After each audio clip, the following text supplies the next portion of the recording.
Hello and welcome to the first in a series of podcasts on Pure Pems about our local castles. I'm David, and I'm here with my colleague Sophie. We're both history buffs here in Pembrokeshire, and today we're exploring one of our county's most fascinating medieval sites, Haverfordwest Castle. What's particularly interesting about Haverfordwest Castle is how it sits on this naturally defensive ridge overlooking the western Cleddau.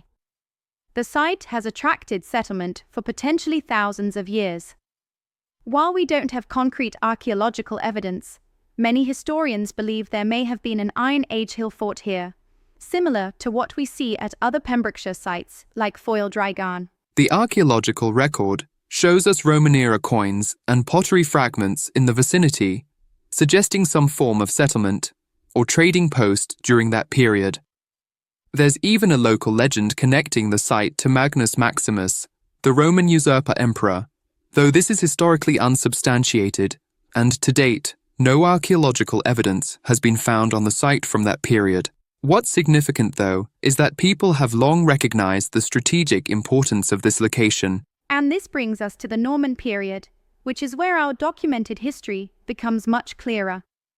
Following the Norman conquest of England, ambitious Norman lords began looking westward into Wales. Around 1110 to 1120, the first timber motte and bailey castle was constructed at Haverfordwest. For many years, historians attributed this to Gilbert de Clare, but recently it is thought more likely to have been built by Tancred the Fleming. Tancred wasn't Norman, he was Flemish, part of a community of settlers from what we now call Belgium. These Flemish settlers were known for their practical approach to fortification, creating defences that could be constructed quickly but remained effective against local opposition. The strategic importance of this location cannot be overstated. The castle didn't simply serve a defensive function, it controlled the vital river crossing over the western Cleddau.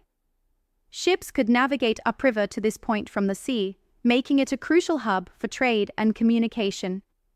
This economic aspect helped foster the growth of the town around the castle. The castle's defensive capabilities were tested quite early. In 1135, Griffith ap Rhys, the Prince of Deheubarth, attempted to capture the fortress.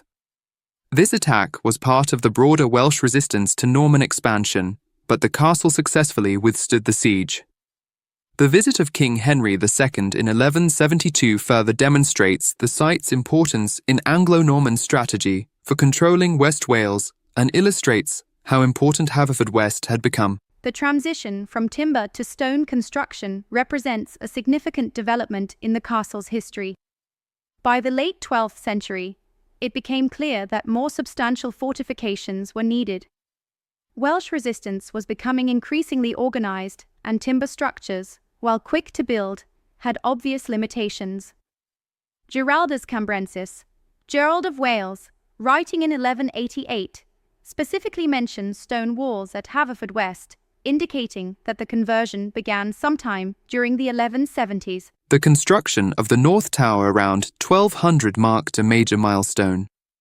This rectangular keep, with its exceptionally thick walls, represented state-of-the-art military architecture for its time. The involvement of King John in 1210, when he seized the castle and subsequently granted it to William Marshal, brought even more significant developments. William Marshal is indeed one of the most remarkable figures of medieval history, often called the greatest knight in Christendom. His improvements to Haverfordwest Castle were extensive: stone curtain walls, additional towers, and a strengthened gatehouse. These modifications proved their worth in 1220 when Llewellyn the Great managed to burn the town, but could not breach the castle defences. Perhaps one of the most fascinating chapters in the castle's history involves Queen Eleanor of Castile. Following her visit with Edward I in 1284, she purchased the castle in 1289 for £407, a considerable sum representing enormous wealth in medieval terms. This wasn't simply a property acquisition. It was a statement of royal power and personal investment in the region. Eleanor's renovations were extraordinary. She commissioned new curtain walls, an elaborate gatehouse, defensive towers, a great hall for royal entertaining, and even a private chapel. These improvements transformed the castle from a military stronghold into something approaching a royal palace. Tragically, Eleanor died in 1290, just 1 year after her purchase, so she never saw the completion of her ambitious project. The castle remained in royal hands for centuries afterward. Edward, the Black Prince, held it for a period, and the Crown continued to invest in maintenance and improvements, recognizing its continuing strategic value in maintaining English authority in Pembrokeshire. Like many medieval fortifications, Haverfordwest Castle eventually became less relevant as military technology and political circumstances changed. By the 16th century, with the development of more effective artillery and the relative pacification of Wales, the castle was described as derelict. This demonstrates how quickly military installations can become obsolete when their strategic purpose diminishes. However, the English Civil War of the 1640s gave the castle renewed military significance. It became a royalist stronghold, and there's an entertaining, if possibly apocryphal, story about the defenders abandoning their posts after mistaking a herd of cattle for approaching parliamentary forces. While this may be more legend than fact, it illustrates the tense atmosphere of the period. The parliamentarians eventually captured the castle following their victory at the Battle of Colby Moor. Oliver Cromwell ordered its demolition in 1648, but fortunately for us, funding ran out before the work was completed. This partial destruction, ironically, has preserved much of what we can see today. One of the most unusual chapters in the castle's history began in 1779, when it was converted into a county jail. This represented a fascinating blend of medieval and Georgian architecture, with prisoners housed within the ancient walls. By 1820, a 3-story prison block had been constructed in the outer ward, accommodating up to 86 inmates, including both debtors and criminals. The prison even included practical facilities like a windmill for grinding flour, demonstrating how the medieval structure was adapted for 18th and 19th century purposes.